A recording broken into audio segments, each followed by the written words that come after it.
Adobong native na manok, guys. Oh, tingnan nyo naman. Oh.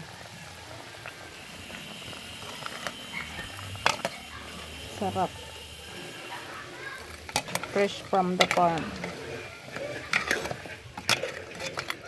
Diba? Matigas pa rin kahit anong gawin.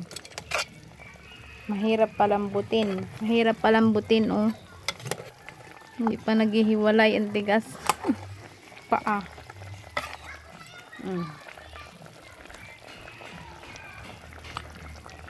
Ito atay. Andeng! Hugas na lang yung sabaw. Hindi pa malambot. Ano pa yan? May bago akong garden guys. Oh. Tataniman ko ng kangkong. Laki na ng kalabasa ko. Oh. Ayan.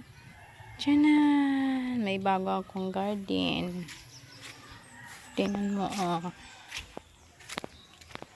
Malalaki na yung aking okra. May mais pa ako, oh. Sarap talaga dito sa probinsya, guys. Umuwi na kayo. Dito na lang kayo magtanim-tanim. Walang stress sa buhay. Ganito lang. May papaya pa ako.